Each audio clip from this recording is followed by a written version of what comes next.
Welcome to this week's episode of Campbell and Jones Meet the Monsters, podcast where we chart the cinematic legacy of the classic monsters. I'm John Campbell. With me, as always, Brendan Jones.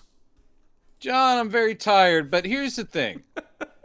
You know me as an optimistic person. You know me as a guy who I would rather light a candle than curse your darkness. I try to see the lighter side. Yeah. People have called me Mr. Glass Half Full. Having said that, this movie isn't very good. No. I mean, this movie is bad. There's not good, and then there's bad. This is bad. How do you say bad? Mm-hmm. This movie is that. It's not. You were saying it earlier. It's a sequel to a movie that's bad. Yeah. It has two options. Yes. No, I'm sorry. It has three. It can be exactly the same level of not good. Yeah. Which is kind of what I was expecting going in. Expecting that. It could be, and I won't say a big jump, but it could be a step up. Yeah. Okay. Yes. You know, maybe like, okay, we've freed ourselves from the confines. This one's more fun, or it's more out there. Yeah. And then there's a third option, which is, let's be worse. And that's the option that Uwe Boll. Yeah. He went for option 3. Bold, man. I mean, say what you will. He's a bold filmmaker. A bold filmmaker who said, I'm going to give them what they least expect. A worse movie. Yeah. Than a bad one. That's right, folks. It's time for Bloodrayne 2 Deliverance. Why is it called? Well, I guess because the town is called Because the town is called that. They're like, that'd be a good Western town name. Yeah. Oh, and this movie is so Western-y. Not in a good way. Again? Yeah. When you're doing a Western, and this is a rule. This should be passed as some sort of law in Hollywood. Yes. You are allowed one showdowny type scene where they do the close-ups of people's Sergio eyes. Leone kind of, yeah. Yes, you get one. Yeah. This movie goes there 3 times, maybe 4. I think there might. Be I think 4 it might be 4. Yeah, it was. And you got a harmonica type score. Understood. This is all like we are expecting it. The score in this thing. I'm glad you said that because it never stops and it's so repetitive and it's the cheapest quickly produced Ennio Morricone ripoff. You know? Dude, it's Dollar Tree. Yeah. Ennio Morricone. Oh my God, is it ever? Jessica. And in fact, it's Dollar Store Ennio Morricone where the person who works there goes, we might have one in the back. I'm gonna have to check.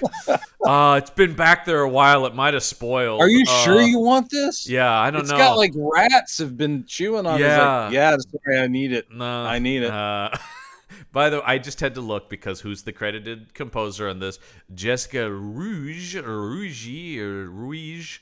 All right, you gonna be okay? Yeah, it's a German, and she exclusively does the scores for Uwe Boll movies. Oh, okay, pretty much. So, right. So, because she's coming off of In the Name of the King, a dungeon siege tale. Oh my God, the one we watched. Did we? No. We watched the Eric Roberts thing. But wasn't that in the name of the? No. What was that one called? The King's Guard. The King's Guard. This is In the Name of the King. Is like the most legitimate movie Uwe Boll has made. It's Jason Statham. Oh right. No, I haven't seen that. Yeah. Okay. I wouldn't recommend it. It's probably the best thing he's made of the ones I've seen, but it's still awful. You get Burt Reynolds as the king in it, and you're just like, no one has ever been more miscast as a medieval king than as a medieval king. But I would also posit no one's been worse cast as Pat Garrett. Oh God, well, as Michael Paré. Yeah, I mean, how about no attempt to do anything with that character? Every now and then he does a little bit of a twang, and I'm like going, wow, awesome. One thing I never knew about Pat Garrett was apparently he was from somewhere in the Bronx. I can't even. No, Michael Paré has had a long career, but every time I see him and hear him, he sounds exactly the same as he did in Greatest American Hero as the knockoff Vinnie Barbarino character. I never and look, he did have a little run there, and he's continued to work in mostly shit like this. Never got the appeal of that guy.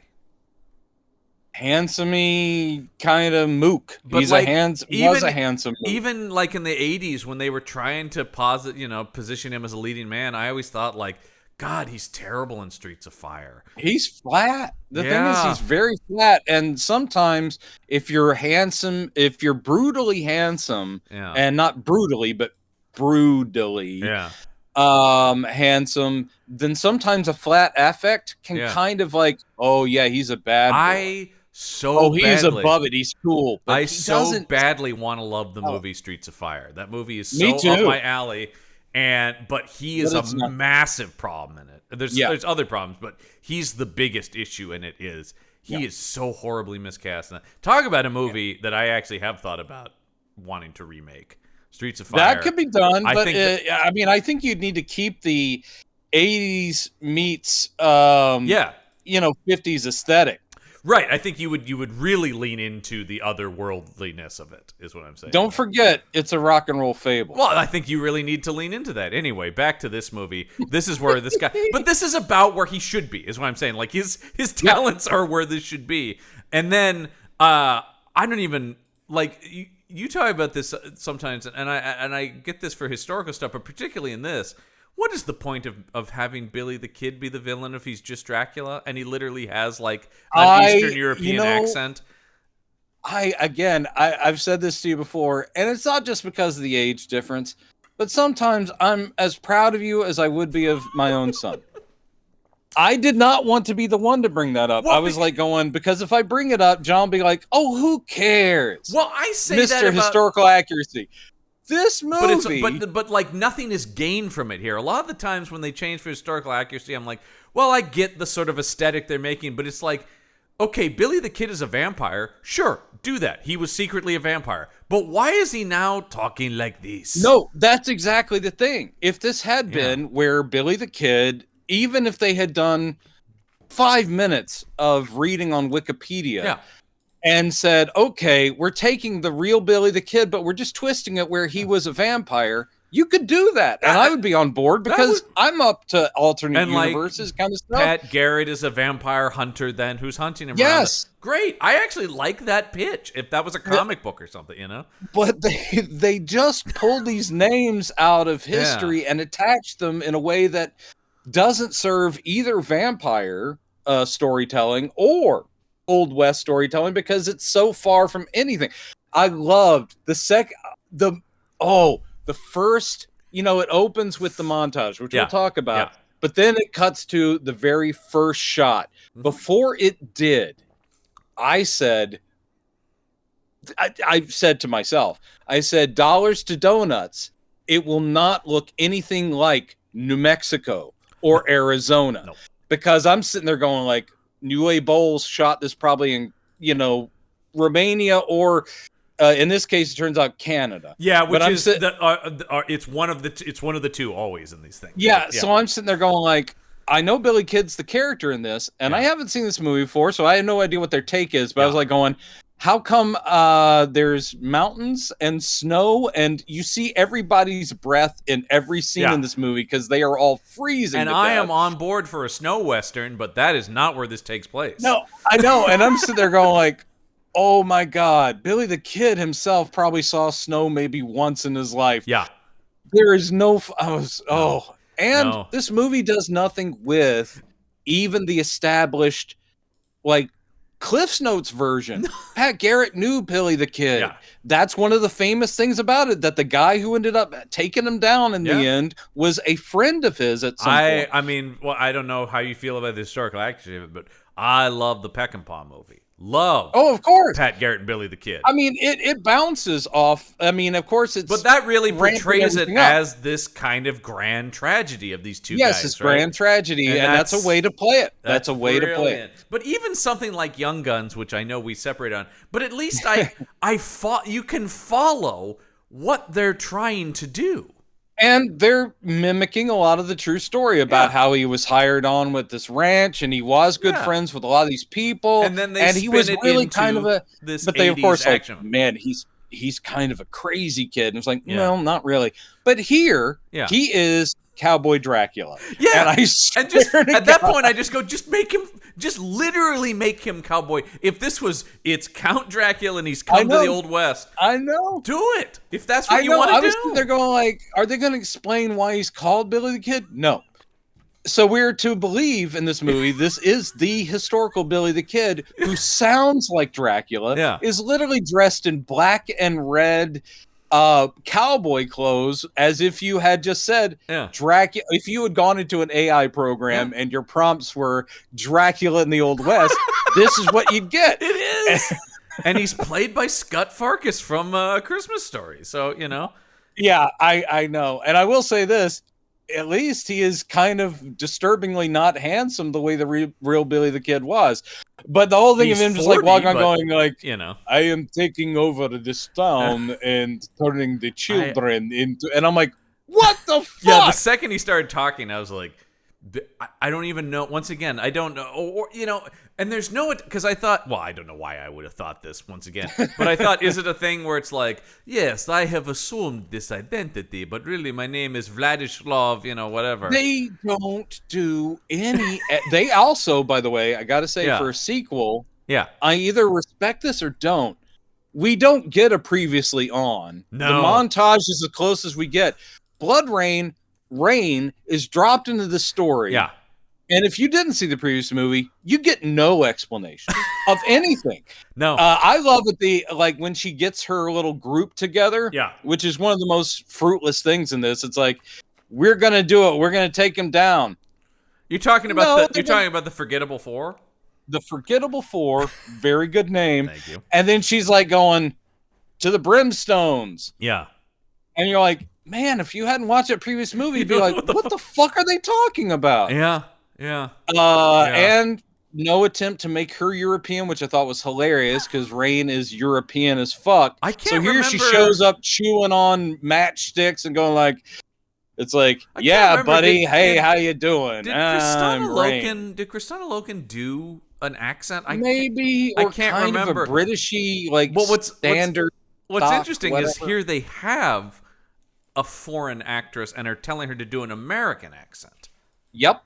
So and they have Billy the Kid who sounds Carpathian. Yeah. So what the fuck is That's going on? That's what I'm saying. In is this like movie? I am all much like a lot of our arguments are about historical accuracy and stuff. But like, if you're going to do stuff, have a take. Like I said, this just feels random. Really random. You could have even kept, if you wanted, Pat Garrett, whose career extended past Billy the Kid or whatever, or it could have been one of the Earps. You could have decided, but then we wouldn't get Billy. The awesome take on the vampire Clanton gang that they mentioned at the end. I know. Oh boy! But I mean, you could have made it anybody else than Billy the Kid. You could have come up with a cowboyish name for a European vampire who has come to the Old West. I never thought I would long for these days because I really wasn't like a fan of it. But that fucking Winona Earp show is better than this. Oh, because at least there's like, once again, they put some thought. Plus, I like that lead actress. I like her a lot too. I'm glad she's on Star Trek now. Yeah, and I loved her on Letterkenny. Yes, very funny. Yes, very funny. She's very good. I don't hate the show, but it's a step above Relic Hunter. It's a syndicated cable show. Yeah, it's one of those things where it's like, they're great. But even still, in that syndicated cable show, they actually put thought into how supernatural aspects weave through the real story of Old West characters. Yep. Oh, and man. Absolutely no thought was given to this. This is a terrible script, and the first lines cracked me up. We're not there yet. So we don't need to talk about this poster because the real reason was just the DVD cover. Although I will say, I don't think we saw the unrated director's cut, unfortunately. I don't believe we did either, and I can only imagine. That would have been about 10 minutes longer. But I just want to point out that I love that the DVD cover, it says, includes bonus comic book and video game. Oh, man. Well, I don't care. That would have stopped me in my tracks if I was in Best Buy. No, I'm sure. I'm sure it didn't, because in 2007 I would have been in a Best Buy scoping out DVDs, and I did not. I never saw any of it. Do you remember physical media? No, those were the days, man. Yeah. Oh, I bring up Best Buy because there'd be rows and rows. As we're recording this, Best Buy has just completely removed physical media from their stores entirely. And Target is phasing it out. So, and by the time you hear this, it will be for sure gone. Oh, I need to go to a Target then and see what I can get. I mean, I haven't bought anything in those stores in physical media for a long time because they never stocked the stuff I'm interested in, which is the Arrow and the Criterion and that, Kino Lorber stuff. That stuff wasn't in there. And so what I hope to see, and this is, of course, we're just not talking about Bloodrayne, but just give me a second. No. What I hope to see is a rise in record store type places for movies. That would be cool. That'd be great if we got some boutique places that sold. But I have a feeling that it is just going to become, if you're a physical media person, you're now a collector. Yeah. So it's just going to be websites where you go and you get something from Arrow, you get something from Criterion, or even something like Vinegar Syndrome, which is where I got Fade to Black. Oh, Vinegar Syndrome, by the way, love them. They're doing the but Lord's I mean, work over there. Their stuff is even more scattershot than your Arrow and your those folks. I'm like, wow, really? Was there a big demand for that? Whatever. It's like, I'll tell you sorority girls in this slime bowl arena or whatever. You know what though? I mean, like with that collector's market, right? I think they're going niche with a lot of that stuff, and I'm sure, and that's what it will be. And it's expensive too, right? Like I think that's another thing too. Is like, it's going to be $50 to have it or whatever. And now it is a thing where it's like, okay, so now you want to get. I mean, Marvel's doing that where it's like, well, there was a demand. We're going to do limited edition steel books of the shows. That makes sense. Like, I mean, all right, that follows. That I track that business logic. But yes, not everyone's gonna want season 1 of Loki. Right. But I do. I got to get that Vinegar Syndrome Southern Comfort. That's the one I need to get. Yeah. See, there you go. Yeah. It is. It's all this. Well, we got to talk about this movie, John.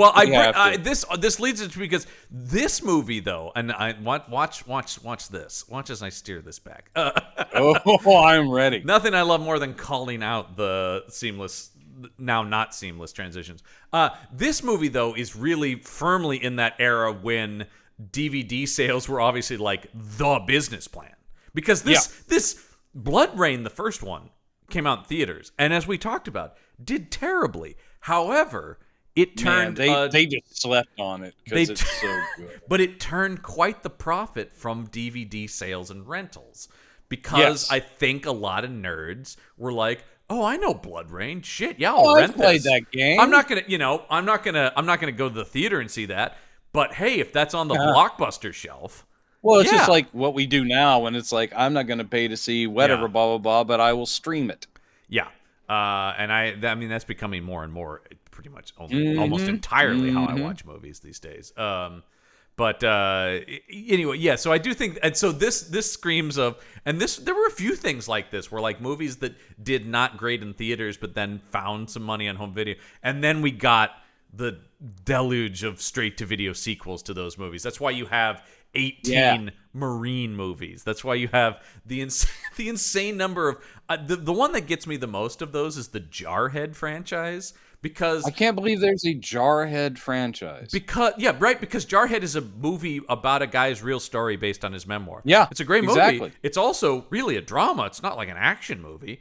Right. And then they just started making military action movies and slapping the name Jarhead on them because they owned it and they could sell them. They have, the sequels have nothing to do with those characters or It's just but they all feature at the end of them Jake Gyllenhaal walking out and just shaking the hand of the main character. But that's how you also get. Yeah, but you also get like Inside Man 2, where they made a bank robbery movie and then went, if we call this Inside Man, that's gonna be. It's like no, don't fucking. This is sad. Because I love Inside Man. It's a great movie. But the original Inside Man is a good movie. Yes. Oh, I love that movie. But yeah, so Bloodrayne 2 though is a firm thing where it's like, all right, we're now just gonna lean into nobody wants to see this. We're going to way cut down the budget.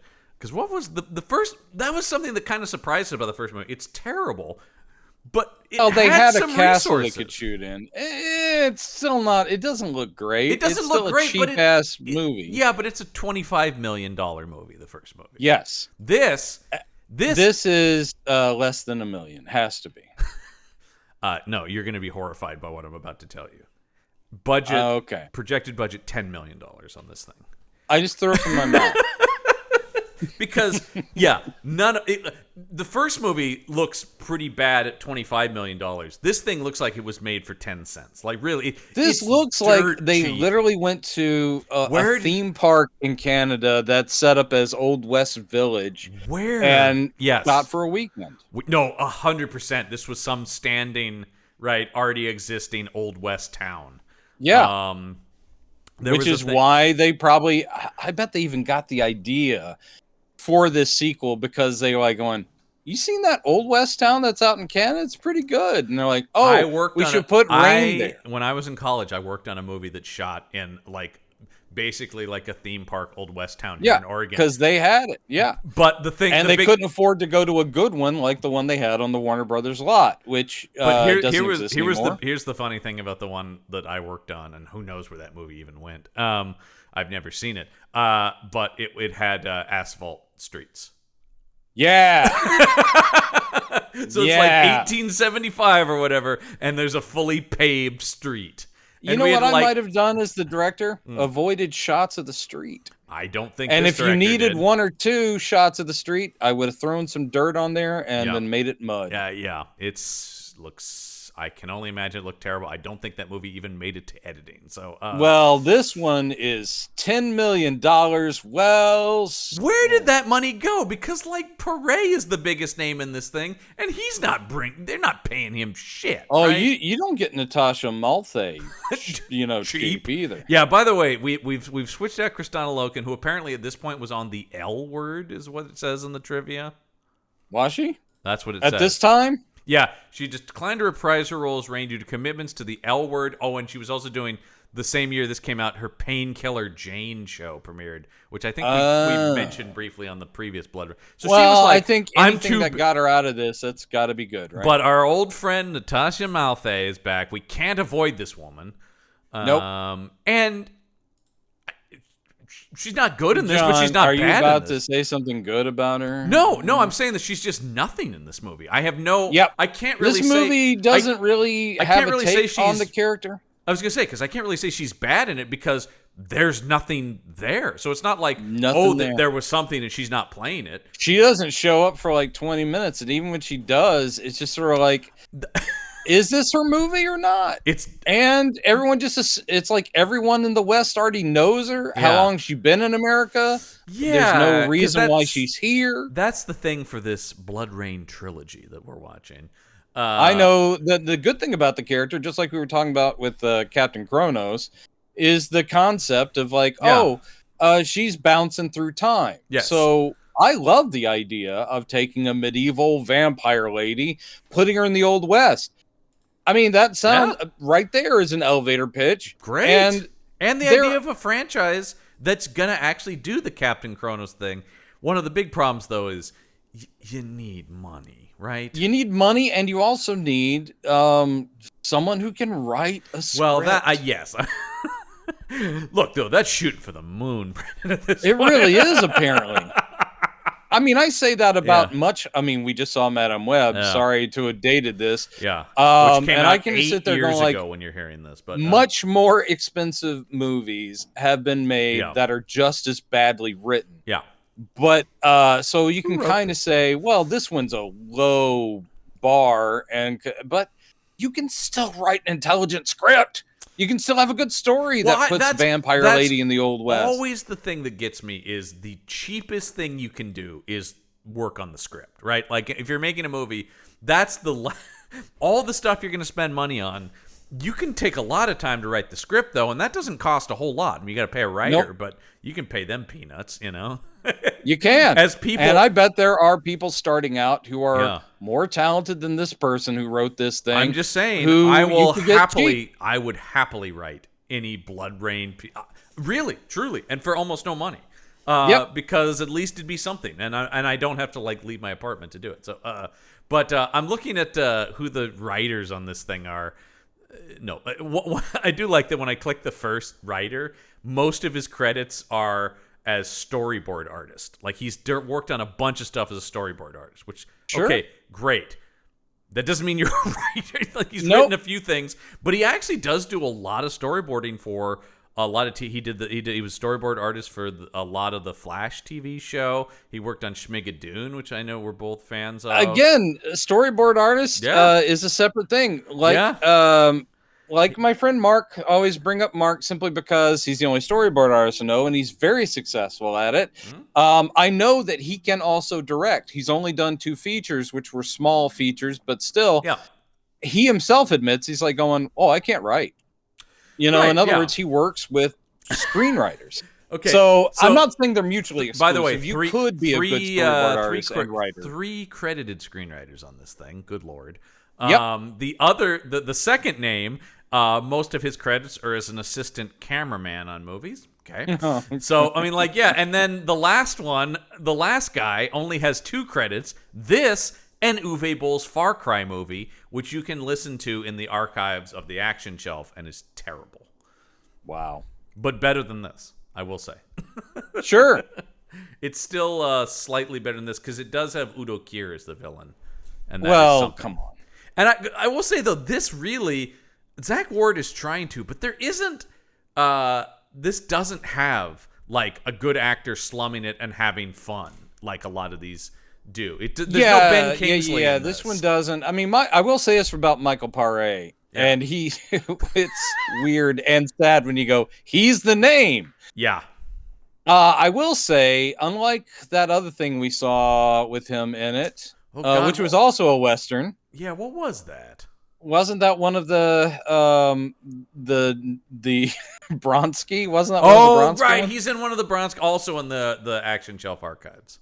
Yeah, but I will say this. Here, he doesn't seem drunk or sleeping, but he doesn't have anything to do here either. No, because... In fact, Pat Garrett isn't a huge part of the story. He shows up a little bit and disappears, and then he comes back at the end as part of the, as you said, what was it? The Forgettable Four. The Forgettable... Yeah, the Forgettable Four. But the original FF, if you will. But the thing about that, you're right. Pat Garrett is not really a presence in this. And then earlier you said this really isn't Rayne's story, and I would say this isn't anyone's story. This movie has no protagonist. If it's anybody, it's that stupid writer. He's the only guy who gets an arc. Oh, boy. And he's not good. Chris Coppola, folks, who, once again, I have seen in other Uwe Boll movies. Wow. Yeah.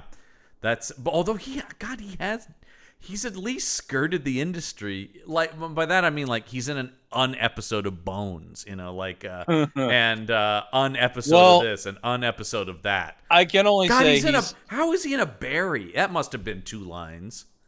Oh, I'm sure. Yeah. He's probably like pharmacy worker. Yeah. But who could forget his performance as Punk number 2 in 1997 Spawn? Here he has the first line of the movie. Okay, first we got to set it up. Yeah. The only exposition we get as far as to linking the 2 movies. Yeah.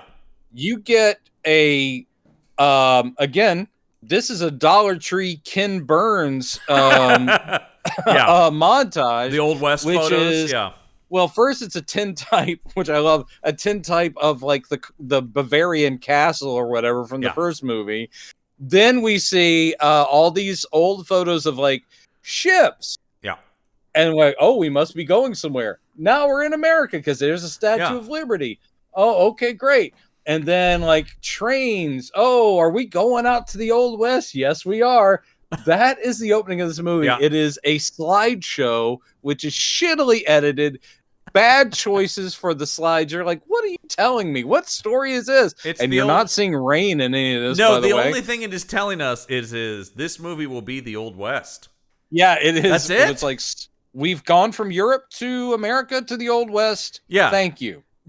And then we get, honest to God, as if they just said, hey, you know how Unforgiven had that writer guy? Oh, God, I'm so glad you mentioned that, because you can't escape how much this is supposed to be Saul Rubinek, right? Yeah, this is supposed to be, but this guy's writing for the papers, not the dime novels. But still, he literally has the first line as he steps off the train or whatever, or off a coach. Yeah, and they're like, "There's deliverance," and he gets the first line, which is, "Oh boy, the Wild West." Yeah.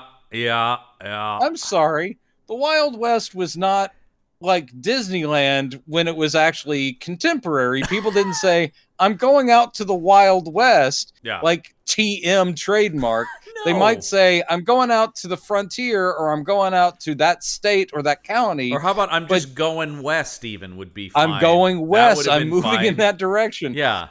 But calling it the Wild West, and then, is he a time traveler? Because that would make sense. But then later, when he's talking to the mayor about how nothing happens, he goes, "Boy, this West is hardly as wild as I was promised." Oh God, he just says it over and over and over. Yeah, this West could sure be wilder.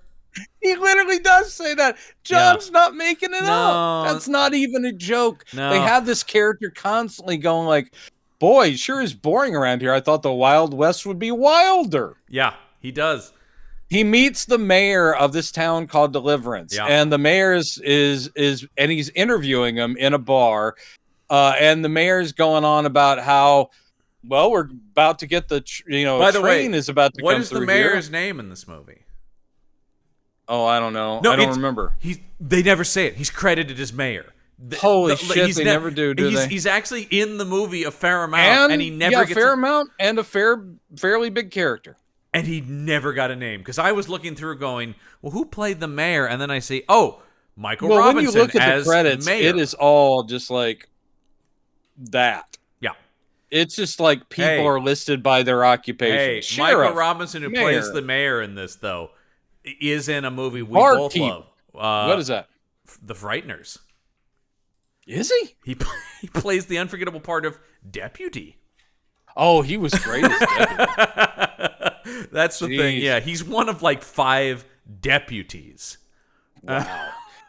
Well, I do love that movie, so I also love them. We don't cover ghost movies on here, but goddamn, that is one of my favorite ghost movies. But yeah, so basically, what he's saying is all this like civic improvement. We're gonna get the trains coming through. We're gonna start booming, and yes, you get the writer being disappointed. He's like, "So does anything exciting happen around here?" Railroads. That's supposed to be an awesome segue to a couple out in a cabin with their kids. And they're hardworking. He cut to Christian Bale from 310 to Yuma out there, and he's out there. Yep. And he goes, and you hear the horses when he goes, "Oh, that bear is back," and he grabs his rifle. He's like, "You guys finish your dinner." One of my favorite lines in the movie is, "Oh, God damn it, the bear is back. I gotta go. This bear and I swear to God." And then since this bear moved needle into the drop where it's like, "The bear is back, and you're gonna be in trouble." Hey, the bear is back. He goes outside. Yeah. He starts screaming. Yeah. The wife goes outside, leaving the 2 kids in there. This is my favorite part. You hear him clearly dying out there, right? And her thought is, I better go out and see what this is about. I should see what that is. She goes out. She's screaming. Yeah. And then the 2 kids hide under the bed. Yeah. Someone walks into the. Oh boy. You know, Uwe Boll's like going, "Oh, the tension in this scene." Tension. Because he really stretches this out with whoever comes in, you're just watching his boots walk around. Oh. Then he sits on top of the bed. He is so incapable of directing almost anything, but his attempts to ever make anything tense or scary really piss me off. His again, attempts at atmosphere and tension are garbage. They're garbage. Sometimes when you see a bad movie, I do often go like, well, okay, how much of this, what is bad direction? What is bad screenwriting? This is all things together. But like, if you this is hand in hand. Well, it's true, but if you want to see what the definition of bad direction is, watch any of his movies. He's an incompetent director.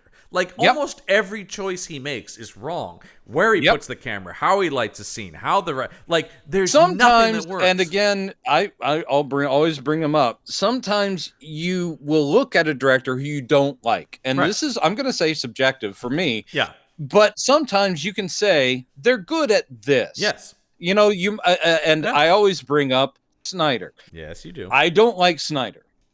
I think he shoots some gorgeous stuff. Yeah. I think he'll do an action sequence that's beautiful. And I'll go, wow. So I will give him credit where it is due. He has an understanding of the visual language of cinema, right? Yes. Like, Kevin Smith. Yeah. Not a great director, but it is his knowledge of character. Right. And those dialogue scenes that he casts well, and he just basically sets that camera there and it works. Well, so in other words, I look at people that are not great, but I find things that are there are Uwe Boll has nothing. Right. Nothing. No, because he's failing to give him credit. He's, like I said, the visuals are terrible. The performances he's getting out of people are terrible. Yeah. And then of course the scripts are awful, which I don't. Has he? And then the editing can't save them. No. So there's nothing in an Uwe Boll film where he goes, "Well, I'll give him that."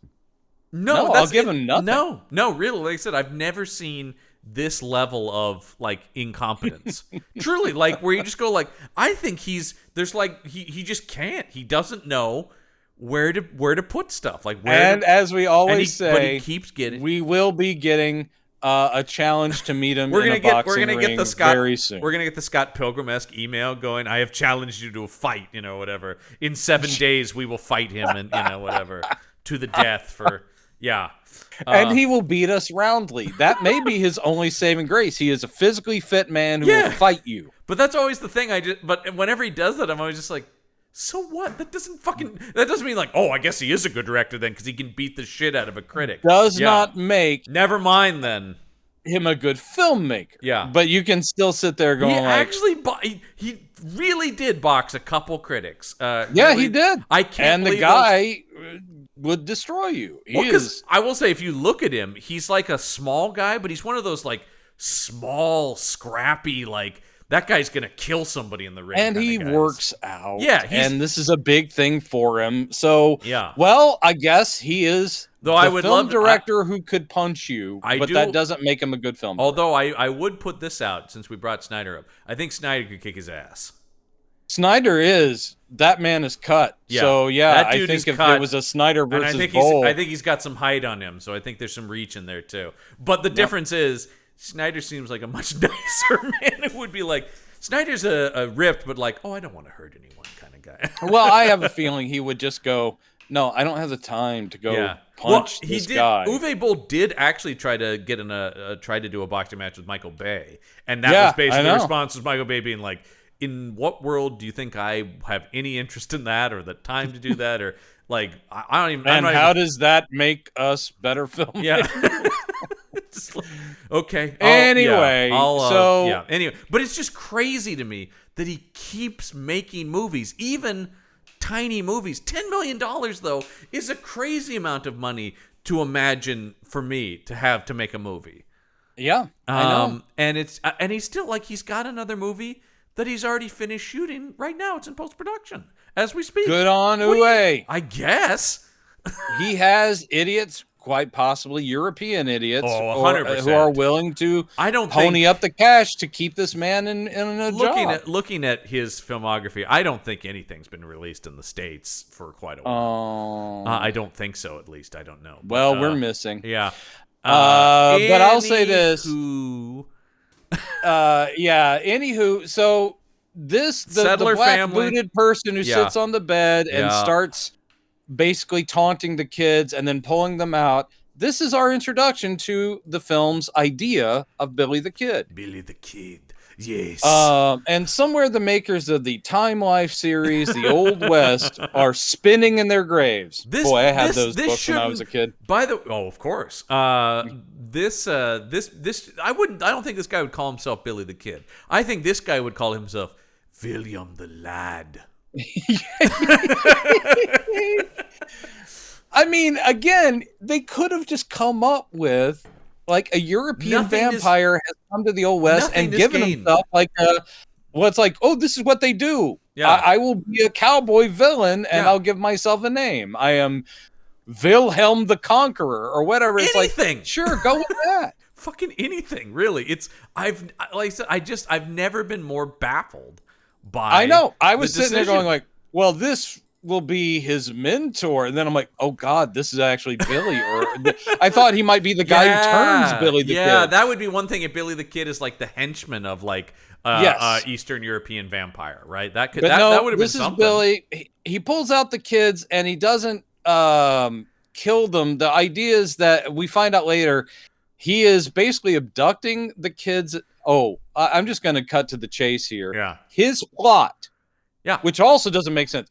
I always say it's like, look, if the foundation is Rocky and the foundation is story, concept, then good luck making a good movie. Well, yes. So Billy the Kid's plan with this town, Deliverance, because he knows the railroad is about to come through Deliverance. Any day now, that railroad is coming through. The tracks have been finished. The first train will be coming through. Yeah. He's going to use that this town to build his vampire army, and then using the railroad, he'll send his army, his legions out across the whole country. Yeah, it's all hinging on the railroad. And my mind, this is going to be good, baby. Deliverance isn't the first place to have a railroad. He could have been doing this years before anywhere. Why Deliverance? I don't know. I got here, I got tired. I said, you know what? We'll just wait for the railroad to come to us. Literally, it's literally like the Mormons. Sorry for our Mormon listeners. Oh yeah, I'm sure we have a big crowd in Utah. Where Joseph Smith goes, we're gonna go to the Promised Land, and then he just gives up in Salt Lake City and goes, "This is it." Yeah, that's because he was just tired. This'll do. Goes, I don't fucking this know. Is where God led us. And they're like, are you sure? Yeah, right around here somewhere. Has nothing to do with the fact that you're just really wiped out? Nope. No, this is where God, it really worked out for us. Yeah, so, yes. And he's keeping the kids as he keeps calling them, his pantry, right? Yeah, well, that's like the whole thing. He calls... The whole town is his pantry. Right. But like these are like, I got to keep these kids around for sustenance, right? These are my juice boxes or whatever. Yep. Great. And they are not just his juice boxes, they are incentives for the still human people of Deliverance to do what he wants them to do before they get turned anyway. Even though because he's like, I've got your children. What's great though is he's already killed these people's parents. These kids' parents. In the case of these kids. Yeah. And what's even funnier to me. Yeah. I mean, this is just like, okay, this is the introduction. He's our big bad. And I'm sitting there going like, oh, Jesus. Am I the only person who's spent all of 4 minutes learning about Billy the Kid? That's the thing. When I was a kid, I knew more about Billy the Kid than these writers. Well, of course, because even like 5-year-old me would have been like, well, he wasn't European. I know that. He sure as hell wasn't. And he sure as hell didn't dress in literal vampire cowboy drag. You know how Billy the Kid loved vampire outfits. But our introduction to Rayne, when she finally shows up, and again, they give us no explanation of this. How long has she been in the West? Yeah. But also, how does she know these people? This random couple, she shows up at their cabin like she was invited. She's like, William? It's like the beginning of a Vinny Death Wish movie where he's like, well, my old friend invited me to New York. Oh, God, he's been killed, That's right. She knows the name of the kids, too. And she's like, where is everybody? She finds the blood. She finds the bodies. Oh, no. There are vampires in Deliverance. Jesus Christ. Not again. And luckily, though, she's brought all her vampire killing shit with her. She's got her signature blades on her back, which she'll use those later. They look even cheaper. This sounds here. like that's the launching point. We're in for some awesome Rayne action. Because it does sort of feel like this movie is like, oh, wait, is this a Rayne movie? Yeah, because it does sort of feel like, okay, once more she must pick up weapons against the undead, for she has been wronged by the vampire. And then it just turns into it just can't. The rest of the movie is basically just like, here's this Western movie trope. We got to put a team together. Why? Because that's what we do in Westerns. It is like that. And you also sit there going, how are we supposed to be kind of awed by our heroine, who did some ass-kicking stuff in the first movie? Yeah. Not to a great degree, but she did some. Yeah. And in this movie, she is so nerfed because you're sitting there going, Billy the Kid has turned some local baddies, like bad Western types. He has maybe an army of maybe 8 guys. Yeah. And we're sitting there going like, oh, Rayne couldn't handle that by herself. She had to go out and find herself a team of... Well, I did think that because we saw her battle... a team of local theater actors. Holy shit. The people who play like Sleazebag and the Preacher. Holy crap. We'll talk about the Preacher's thing because I know this guy very well. I saw he has a respectable IMDb, but I couldn't believe it. Based on this performance, I was like going... I've seen him in many a picture, but he's a regular of the straight-to-video action movies. Because it just seems like Billy the Kid is... This vampire Billy the Kid... It's got to be a nothing punk compared to... In the last movie, we saw her fight like the fucking king of the vampires, right?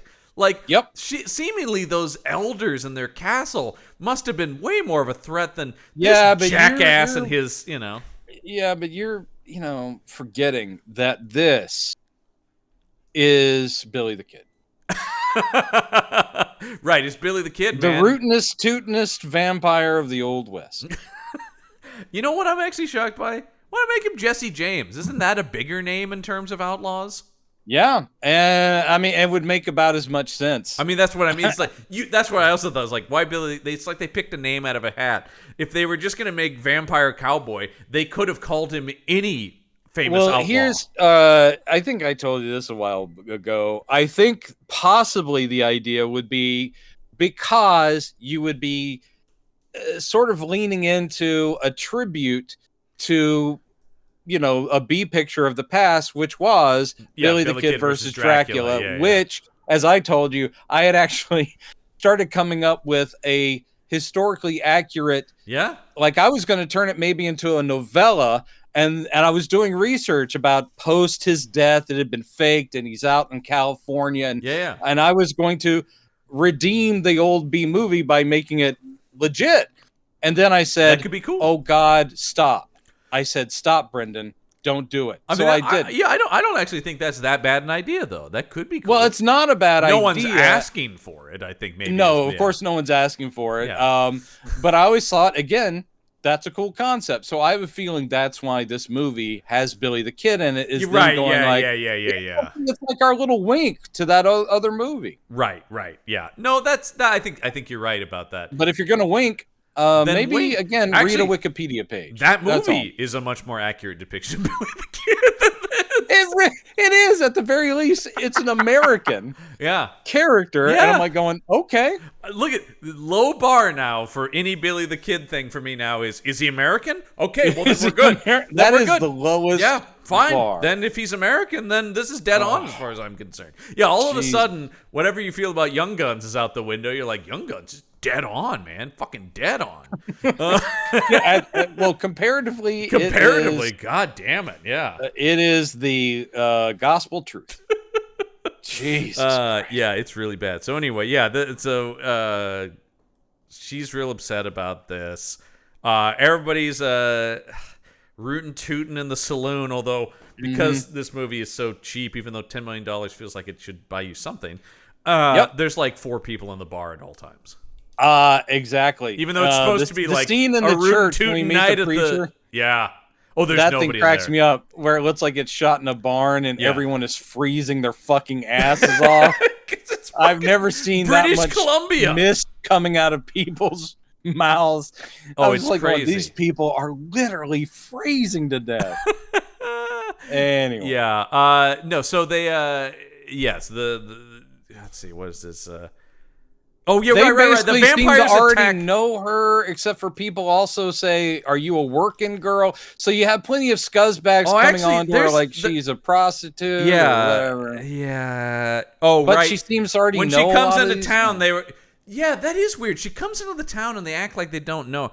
I mean, so Billy the Kid does kill the sheriff of the town, which is why like the sheriff she meets is the guy he's installed now. Who's a piece of shit. I also love whatever money they spent to like because of course everybody would have had horrible teeth in the Old West, but I like that they choose to give only the really nasty characters like brown yucky teeth, right? Well, plus also when they become vampires, they were scuzzy as humans. Yeah, but I love that Billy the Kid and his men, they are one of our favorite tropes. Yeah, sloppy eating vampires. Oh, because they walk around with like blood-stained teeth constantly. Billy the Kid constantly has like just blood dripping out of his mouth. And he's like going, "Yes, welcome to Deliverance. Hello, everybody." I don't mind. I don't mind a bloody mouth and a vampire is just fed, but why would he not wipe it off? Like a vampire to me, yeah. You know, it's one thing when, like, Christopher Lee has a little bit of blood, and it's like, that's cool, man. Like, it's dripping off his fangs. But, yeah, these guys just, like, walking around going, like, what's it to you? Yeah, blood all over. Yeah, man, I don't care. They have fed, like, 5 hours ago. And they're still walking around with sticky blood on their mouth. I think a thing that appeals to both of us is we do love a gentleman vampire. We love that vampires are kind of a classy monster. Yeah. And sometimes, like, that's the thing in their depiction of this Billy the Kid is they do kind of want him to be more gentlemanly. Oh, he's dressed like a dandy. That's the thing, but also he's just slurping up blood 24/7. Mm-hmm. So when she comes into town though, they are like going like, "Oh, you're gonna be a big hit down at the dance hall, sweetheart." Yeah. Also, did you notice a couple of there's a few uses of cocksucker in this movie? I'm like, somebody's watching Deadwood. What I love is when you can see everybody's influences, and you're just sitting there going like, the screenwriters and Uwe Boll just like, "Hey, let's steal some stuff from Unforgiven." And what's that new show? What's that show that's on right now? Deadwood. That's cool. Use some of that stuff. That's big. Too. Do they have hats and ride horses on that? Because that's basically the same thing. They are literally going, "This is what people expect of a Western. Why try to make it unique?" Well, we're not going to. Nope. Never mind. Yeah. Oh, never mind. Unique. That's far out the window on this thing. No. Like, oh no, the only thing that's unique is there's vampires there. You're like, okay, great. You guys really did the work. Talk about another thing that's immediately like ripping off Unforgiven. Not only do we have this reporter there, but as soon as Billy the Kid figures out this guy's a journalist, he's like, "Let me tell you my tale." Oh fuck! Which is exactly Little Bill in Unforgiven, going like, "You want to hear the real history of the West?" Yeah, he almost kills the writer guy, and he goes because he's wiped out a bunch of the people, and he's like going, "Wait a minute, is your whole life just telling stories?" And he goes, "Well, yes." He goes, "Well, then let me tell you my tale. I've got the story for you, baby. You're going to love this." Oh, you're gonna now love see, it. I was just a pistol packing cowboy. What? It's like I grew up in New Mexico. No, you didn't. Oh, I love this idea that when you get turned into a vampire, you just get the accent.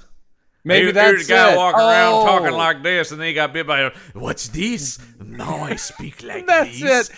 That's it. Vampirism carries a European gene.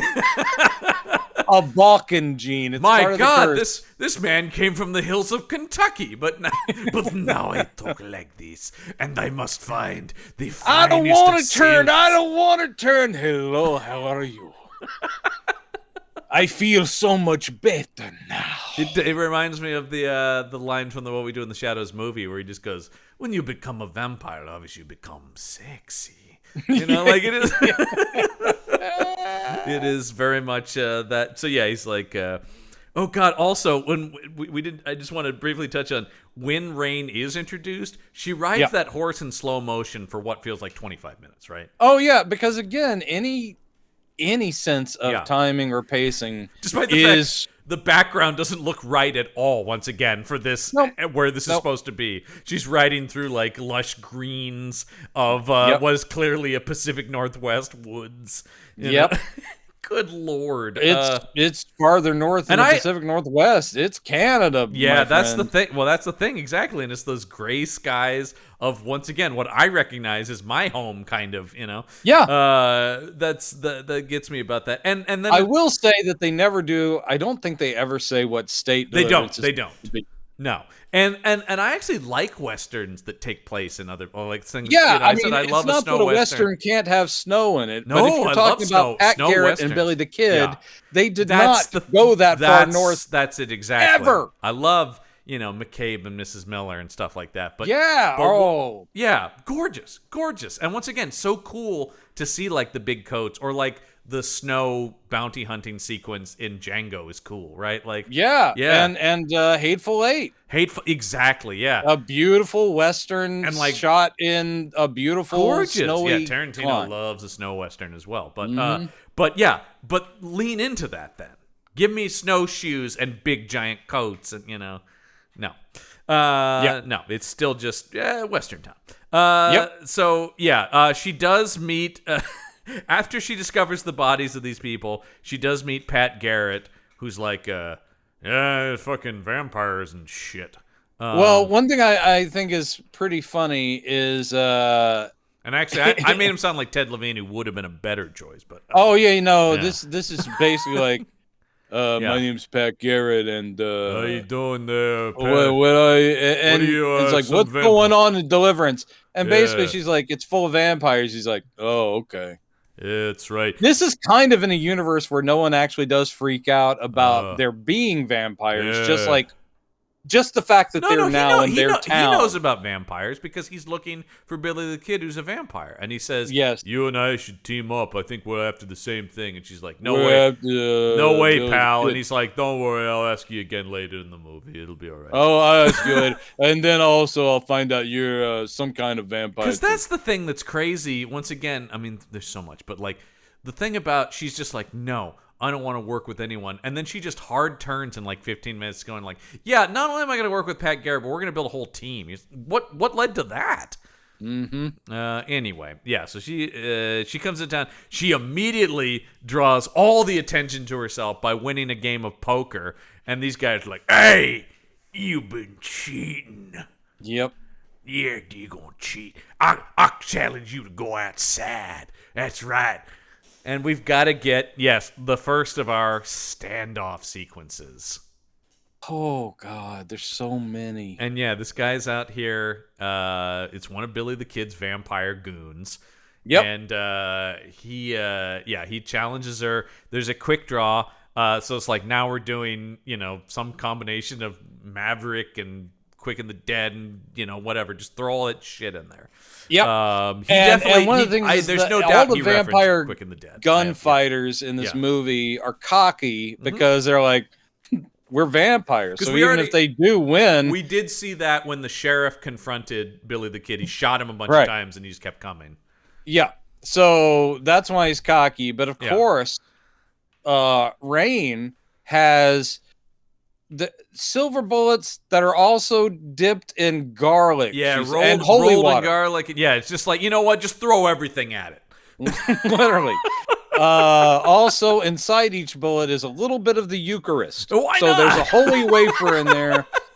And actually, you load them into your gun near running water, and near running water. Yeah, you have to. It's just like just throw everything at it while we're going. These are cross-shaped bullets, but you have to carve a little cross into them too. Yeah, but so he is surprised that he dies. What? She of course shoots him right in the heart, and then when he falls dead, he doesn't fully turn to ash. His face just kind of turns gray. This is what happens with Billy at the end too. So when these vampires die, they just go fully gray, and you see, and actually the makeup isn't bad. They get these black veins, and basically it's like they're dead. Okay, it works. And I do like everybody's like, but how? And that is when she goes. She literally does say, she goes, yeah, silver bullets dipped in garlic. It's just a quick, like, you know how it goes. She's putting her gun away. Here's my question for you. Yeah.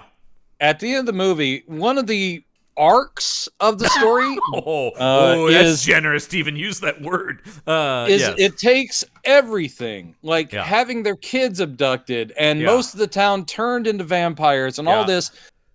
But everyone in the town is too afraid to stand up to Billy the Kid until Rayne and the say it one more time. The what? The four. Oh, the Forgettable Four. See, I keep forgetting the title. But you're also forgetting it's them and the rallying cry of fat journalist. Yes. No, that's it. That is the arc. Yeah. So at the end, they're like, "Are you not going to stand up for your town?" And then, am I the scared? Because for the entire movie, every time they cut to the journalist, whether it's the hanging scene or anything, throughout the whole movie, he's like going, "Ooh," and then looking down and writing in his notebook. And then looking up, go, "Ooh," and then writing in his notebook. I was like, and then late in the day, he's like, "Well, I can't stand for this."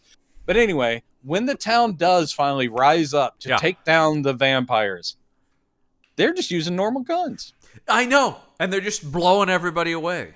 And I'm like, wait, they don't have silver bullets that have been dipped in garlic and holy water. The other thing I love about this, she shoots this vampire and has her line, and then they're just like, well, you're under arrest. And then they just put her in jail. I just thought, wait a minute. This isn't she...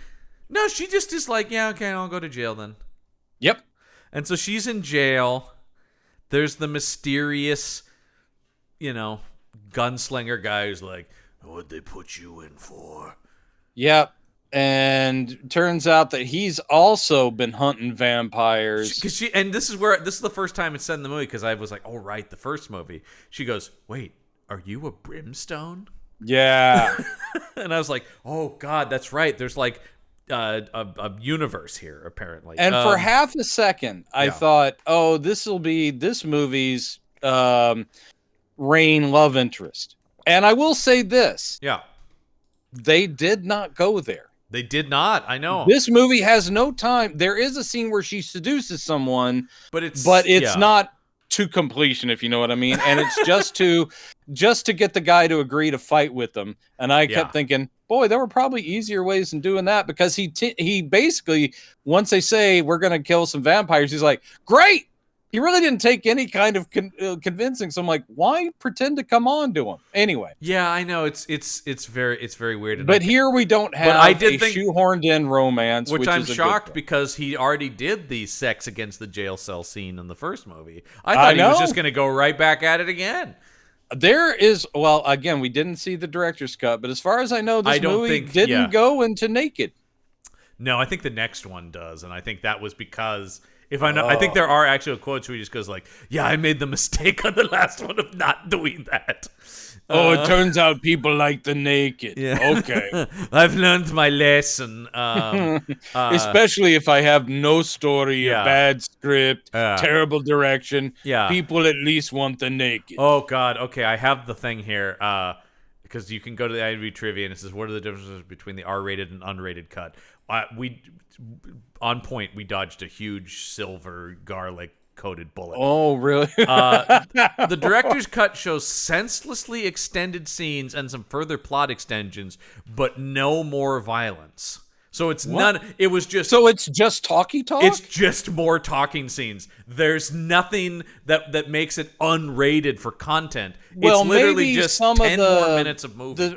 We've been hitting it for not having... I mean, not that I wanted more talking, but it doesn't do any kind of exposition. It's 9 minutes and 31 seconds longer, and I don't need that in my life. Yeah. At whatever, like 88 minutes, this thing's too long, Mm-hmm. So the journalist, our journalist friend, goes to see her in jail, and he's like, "Don't you know who that is out there? That's Billy the Kid." And she's like, "Oh, whatever. He's a fucking vampire. Who cares?" And he talks about, "I've seen him take bullets and not die." Yeah. Once again, vampire. And this is where they bring up the thing about, like, yeah, if that railroad gets here, that means Billy and his goons can spread evil all across this country. I hate when they do that. Yeah, isn't that the worst? And again, as if Deliverance was the keystone to that was it, taking man. advantage That's of where the East railroad. met West, my friend. That was it. North meets South. It's all right there. You talk about. They don't say where this is set. Obviously, very far north. Yeah, yet somehow seems to be in the dead center of America based on how important this place is. Jesus. Yeah, the God. kids are going, this is literally the last place the railroad has come to. Because, actually, so this guy is not her love interest because they hang him. They hang him. Yeah, because they take him. They're like, yeah, the gallows are waiting for you, honey. Once again, it's just I didn't even I couldn't even tell the difference between any of the goons, like, because I was going, this isn't the guy she killed? No, they're all just like, yeah, we're with Billy. I think the former sheriff who gets turned into a vampire, or someone who was major gets turned into a vampire. Yeah, I think looks, that's right. Because he's wearing a similar duster, looks close to Pat Garrett, looks a little bit like Michael Paré. Absolutely. So I was confused a couple times because also, again, I should be upfront. Oh, I'm looking away from the screen a lot. I will also say, I'm just like, Jesus Christ. You know, we both watched this on Tubi, and I have to imagine that they have probably as good a transfers exist.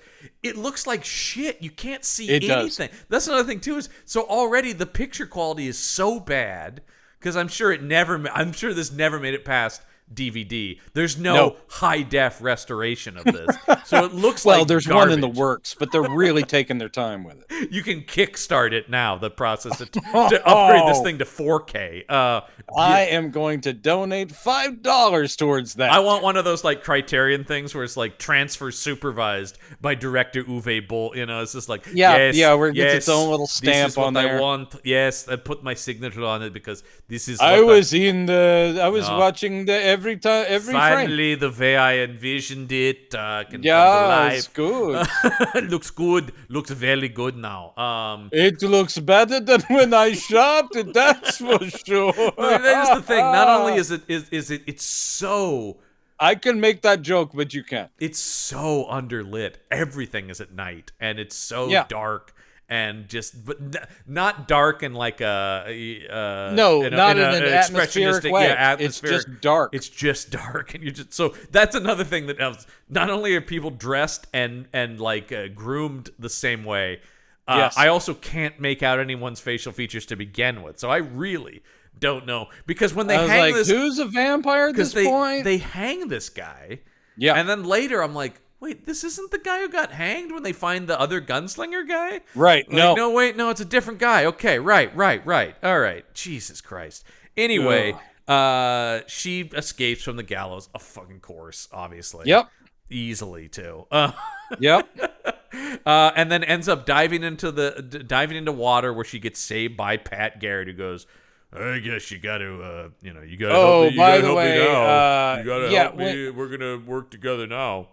When they were hanging her, they when she went into the jail, they handed off her cool ass blades. That's right. To like the local barkeep, who's a nice guy. I'm a nice guy. That's what he said. he's a black gentleman, and again, I'm sure that happened in the Old West. And also there's a really sweet but it feels like madam. It needs to be commented on, maybe. There is a madam in this inn who also has two adorable moppets. They get abducted. One of them doesn't make it back. I will say, so sad. It's not a thing that I'm impressed by, but this movie didn't save the cat. There's like two child deaths in this movie. Yeah, I also was surprised at that. Because I thought, like, when he was threatening to drink the one kid, I thought, like, well, that's not going to happen. And I'm like, oh, shit, it did. Okay. Shit. Neither. And the kid gets full on hung. And what I think is hilarious about that is Rayne could have stopped it.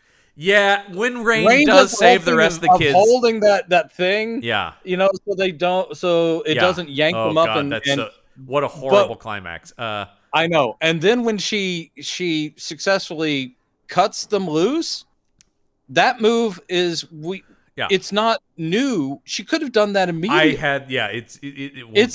She could have done that move instantaneous. I know, it was so but dumb. She's holding on for half an hour, and it's like, oh, why don't I just do this leg swing up thing and use my blades to cut the rope? And it seemed so easy when she did it. Whatever. Yeah. So Pat Garrett pulls her from the water.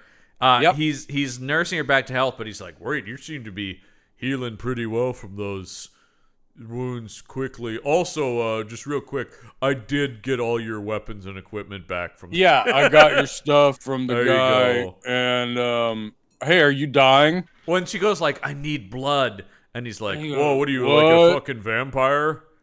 And she's like, it's complicated. Yeah, not He's quite. Like, how much you need? Yeah, and he slices his arm open. I kind of liked that. Like, well, okay, how much? And then let's see. He drips it in her mouth. She's like, oh, God, that's the best. Pat Garrett. Pat Garrett blood. Sweet Garrett blood. Yeah. Well, and that's actually not just Pat Garrett. That's Michael Paré blood, too. That's Paré blood. That's just how it's going to come out. And she almost gets carried away. And then... God, it's all so dumb. And then he's like, whoa, that's enough. She goes, you should have put it in a cup. Yeah. I didn't know. Like maybe I'll do vampires. That next time. Whatevs. I don't know. And then he actually says whatevs, and I don't think that's period accurate. Whatevs, yeah, that was a Paré improv actually. Whatevs. Whatevs. I don't understand the transition to now we got to put a team together. Yep.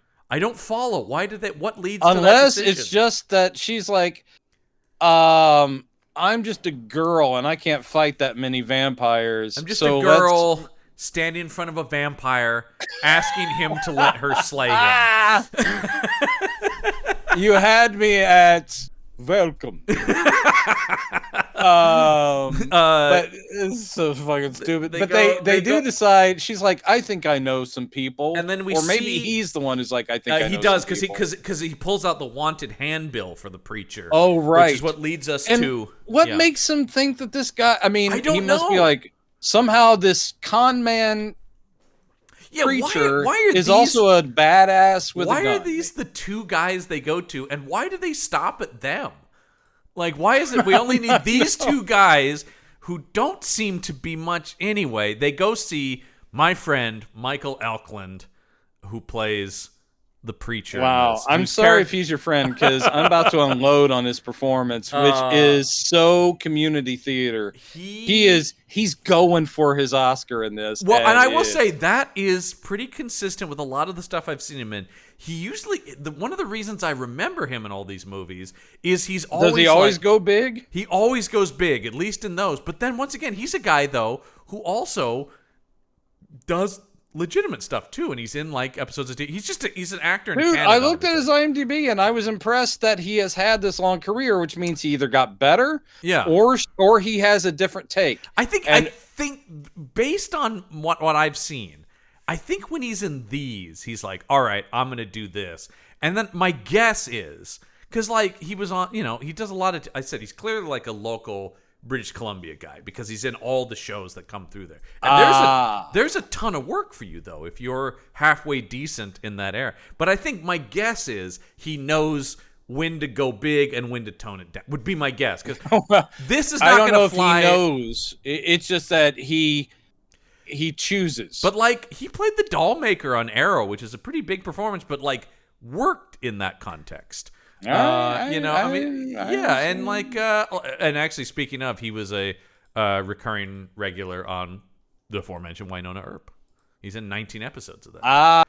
Yeah, he's one of the bad guy henchmen in the Liam Neeson movie Cold Pursuit. I don't remember how Liam Neeson dispatches him, but one of the people who he takes out in that, probably with his snowplow, because that's how he kills a lot of people in that movie.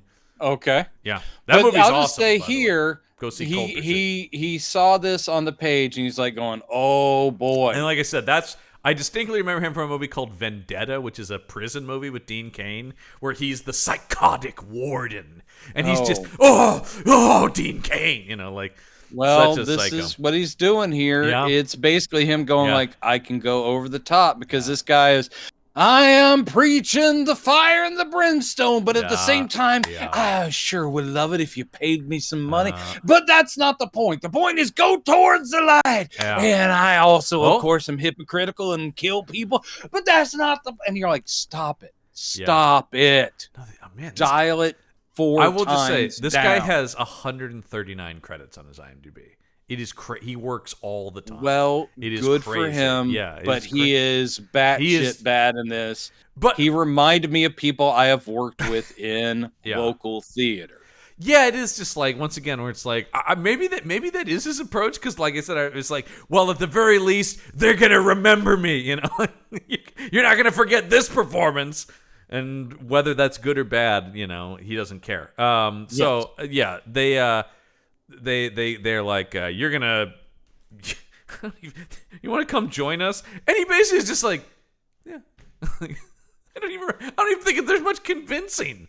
It's the second guy who needs convincing with but not very much. No. The second guy that she does the whole seduction thing of, she basically goes, "We want you to kill some vampires." He's like, "All right." Yeah. And then because the second guy is supposed to be kind of like, they call him sleazebag or something, and there's a stupid bit later on where the preacher goes, "You really are a sleazebag," and then he goes, "Is that what they call me? They call me sleazebag?" Like he doesn't know his own nickname. Slimebag Franson and the preacher. Yeah. Those are their credited character names. Yep. Jesus. And literally, bartender when Bob. When you think you've got, Pat Garrett's putting this team together with Rayne. Yeah. You're like, well, they must have something special. Like, they're really good. Well, when they finally do their big assault, they take out like a couple people and get blown away. And they have death scenes we're supposed to care about. That's the thing. For this being such a ripoff of other Westerns, them doing their Magnificent Seven, they don't even have the Magnificent Seven thing of like, this guy does this and he's the best at that. Nope. And it's like, this guy shoots guns. Yeah. Okay, and he let's shoots get guns him. too. Like you're saying, I don't know what makes these guys more important to recruit than just anyone they might have found anywhere. Like, I don't, and like you talk, they go out pretty quickly. It's crazy. Let's wrap this one up. This is a crap movie. Well, so the Forgettable Four ride to town, right? Yep. And then, well, first they got to rub all their bullets with garlic and their silver. They do the aforementioned to the brimstone. Yes, because she inducts them, I guess she has the right to, but she inducts these idiots into the Brimstone Society. And that's awesome that you can be in the Brimstone Society for one mission. Yeah. You'll die within 25 minutes of being a Brimstonian. Well, don't they, didn't all the Brimstones get killed back in the Middle Ages, according to the... I think so. Because wasn't that the thing? So maybe being a Brimstone's not an honor. Because I thought that was the thing die very soon. in the last movie, there were only like 2 left, or whatever. That's hilarious.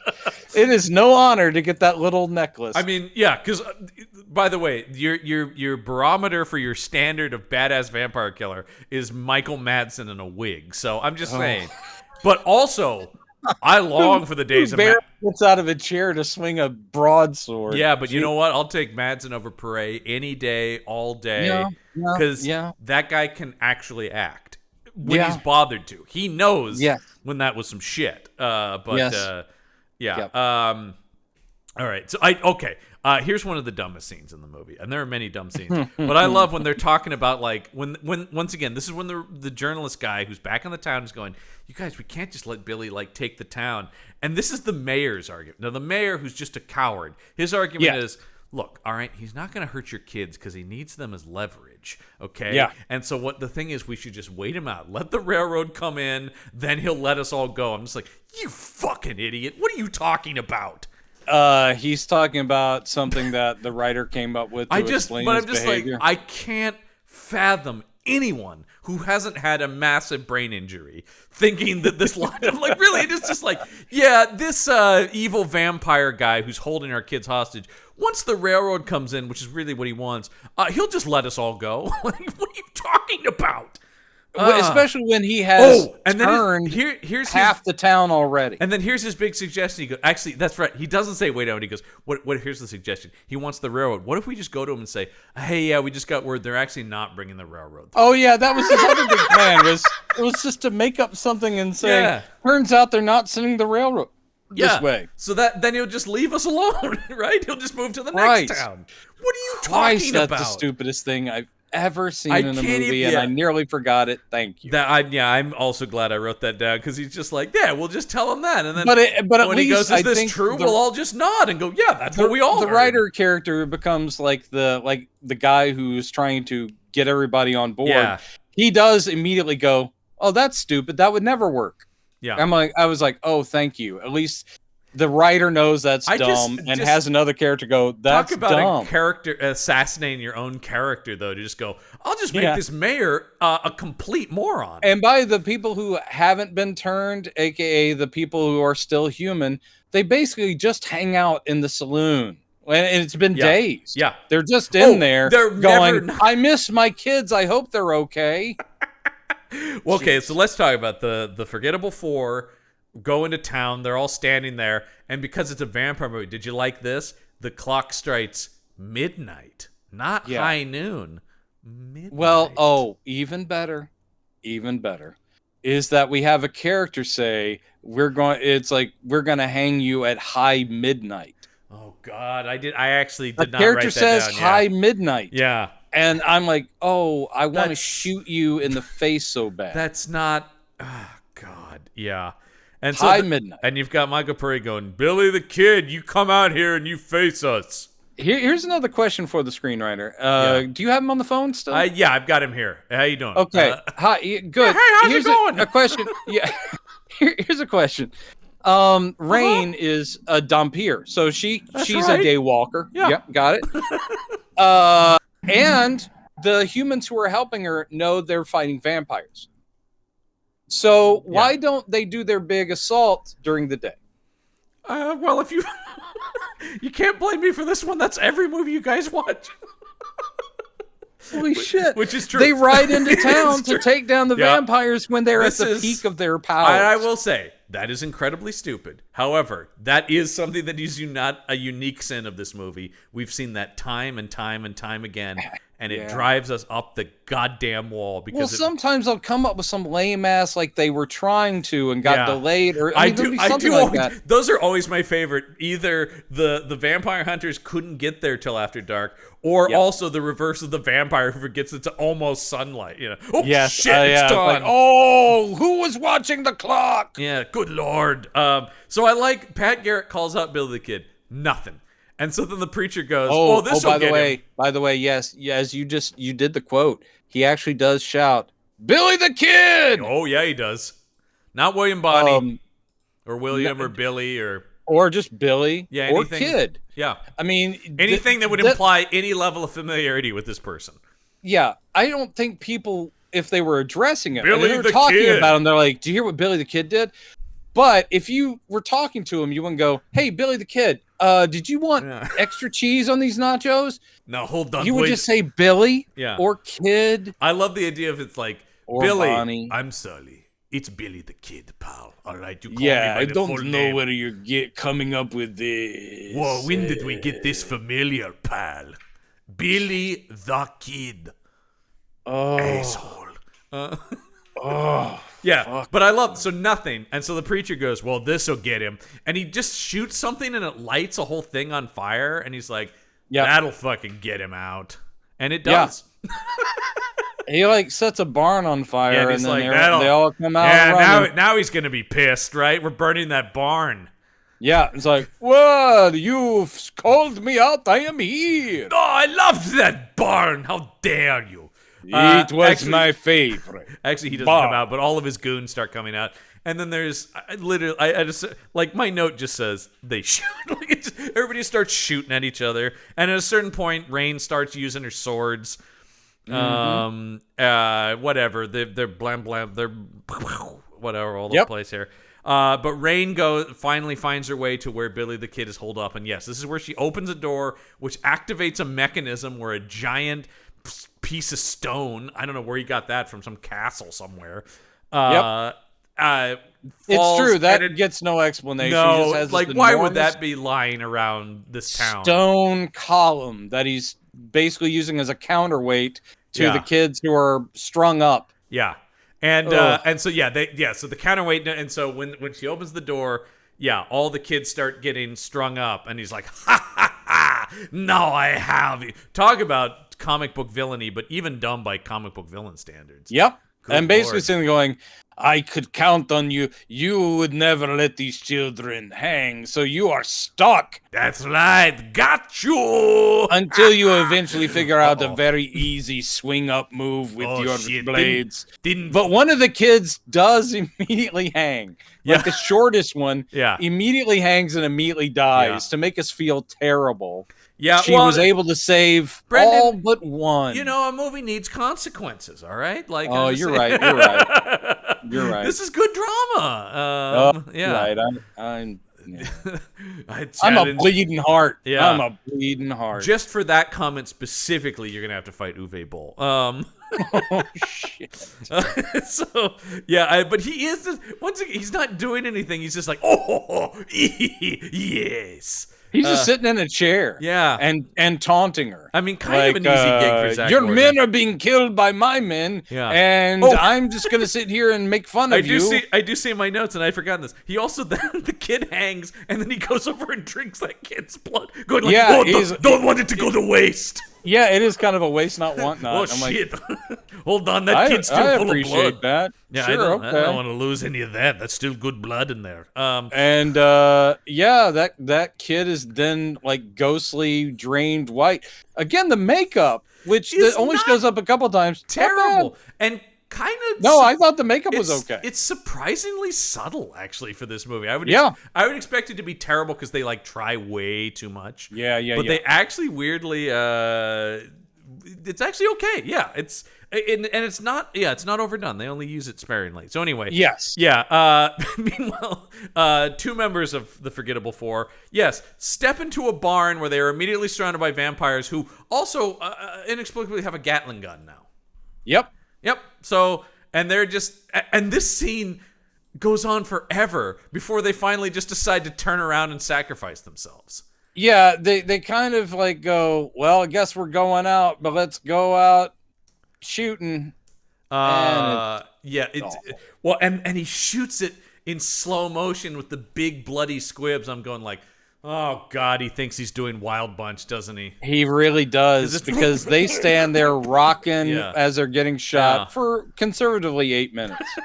Oh yeah, they're ripped to pieces. But what I love is slow motion, jumping around. They're each shot like 40 times, but for some reason, the preacher still lives long enough to have a whole other confrontation out in the street. He comes running out there, even though he's just been riddled with bullets, and there's nothing supernatural about that character, because that is actually for some reason that is the final moment where it's like, all right, this mayor is gonna finally do something.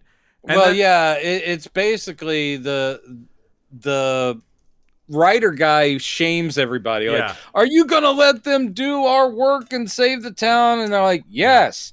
And then that's exactly what we're doing.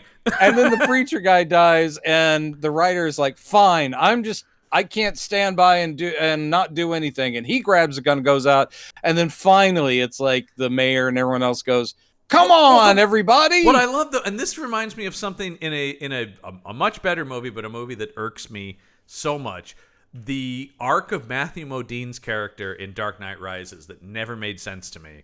Yeah, is what I feel about this mayor, because they have this mayor go out there, shoot one vampire, and then be shot dead. And I just thought, what was the point? And that's always, because that was the same thing in Dark Knight Rises, where Matthew Modine is the cop who's like, I'm not going to join Batman or whatever. And then he does, and then he just gets killed. And I just thought, what was Nolan trying to say? Brutal irony.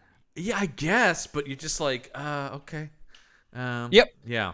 I love Chris Nolan, but he dropped the ball on that one. All right, moving on. That's my big Okay. So he gets shot. Not a hot take, my friend. No. I think everybody kind of knows that's the weak one in the filmography.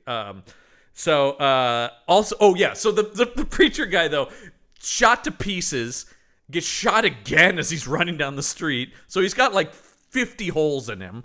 Yep. But still enough to get this last goon with his cross knife. Yep. He pulls out his crucifix, yanks off the bottom part of it. There's a blade that he stabs into this, and that's his big, like, yeah, man, that's his Kurt Russell, well, fuck you too kind of moment, man. He really saved us all. I know, and you just go like, my God damn it.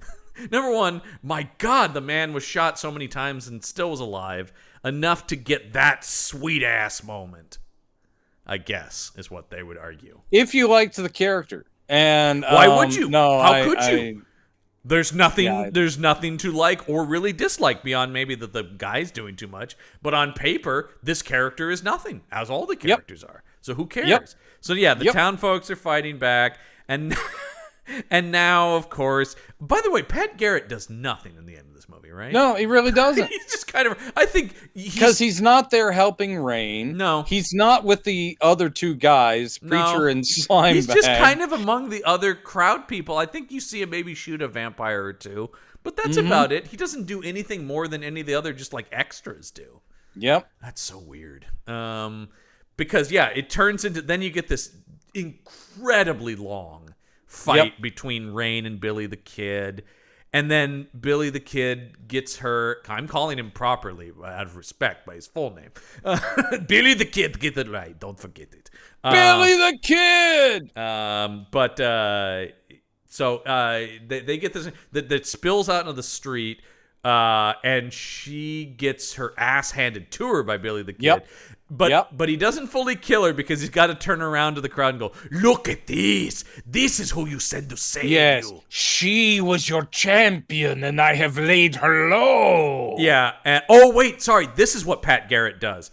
Pat has the Gatling gun because he shoots Billy the Kid to shit. Yes, he has taken over the Gatling gun. That's right. Yeah, but of course, in classic supervillain mistake, while he's boasting to the crowd, she is able to heal herself. Pat Garrett just blows him to pieces with this Gatling gun. And then she goes over, grabs a shovel that was just sticking in the ground, breaks the wooden handle off of it, and stakes him in the heart. Oh. And boy, does Zach Ward make a meal out of, ooh, ah! Not quite to a Paul Rubens level, but heading there. Because he does do like a, that's in the heart. Yeah, that's it's bad. Like, it would be great if it were even more extended and him just going, ooh. Well, that is that great Paul Rubens death from the Buffy the Vampire Slayer movie. It is the movie. Best ever on film. Ooh, a movie that really doesn't work mostly, but has a couple of real great moments, mostly involving Paul Rubens and Rutger Hauer. Yeah. They're fucking great. I wish Buffy was better in it, I think is really my issue there. Yeah. Don't care for Well, Christy at least Swanson. as an actress, whatever, but as a political force, I'm behind her all the way. Just the hottest takes, and she's right on the money so often. She is. I look to her for like opinions. Don't you love that most of the celebrities who totally lose their minds are like people where you go like, God, I haven't thought of that. It's like it's her and Bayo and like the two lesser Baldwin brothers. Do you think that what it is? I mean, okay, this is mean. No, I think I know where you're going, and I think I do agree. Their careers go away, and they start thinking, well, it's not me. And then they start thinking about conspiracy theories. It's like, oh, it is the protocols of Zion. It is the Jews have kept me down. And now I'm a crazy conservative conspiracy theory. You've got your Dean Cain, John Schneider. Yeah, it's not people who are riding high. It's people like going, what happened? Career. No, because if you have a career to lose, even if you believe those things, some part of you is like, keep that shit tied up because I want to still be in movies. But what does it matter? And actually, I was going to posit the thing that also I think, and this is where I think the Dean Cain or the John Schneider, I think maybe there's a modicum of those beliefs those guys hold, but like go all the way, and now I've created a new career. I've got a new because audience, I can sell movies to those people. Yes, I can now be in faith-based films. Because Dean Cain puts out like 10 Christian movies a year that never even read on my radar. But I'm sure he makes a fortune of just selling directly from his website to nut jobs, you know? And same with Schneider. Fuck John Schneider, by the way. That guy really fucking sucks. No, that hurts. It does. It does. It really does. Because he always seemed like a cool guy. Yep. And actually, when they talk about him on Talkville, it's like he was a cool guy. Like everybody talks really well about him, but fuck that guy.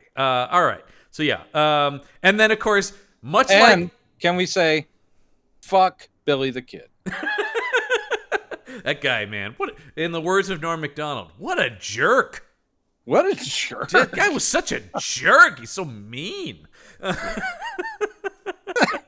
His Hitler take. So great. What a jerk. I also love his bit about the oh god, what was it? It was the oh shit, why am I blanking on his name? The cannibal serial killer. Oh yeah, Jeffrey Dahmer. Yeah, his Dahmer thing where he read through the entirety of like all the horrible descriptions of what the guy had done to somebody, and then he just goes, In Dahmer's own defense, he said, well, he started it. Man, R.I.P. Brilliant, One of the greats. Dark. Always brave. So, yeah. Talk about a totally unique voice in comedy. No, there is no one else like Norm. Nope. All right. Since we're ripping off everything, let's also rip off Temple of Doom and have all the kids just come run into town and reunite with their parents, because just why not at this point? And then for reasons, I guess because he stood up, but I like where they talk about we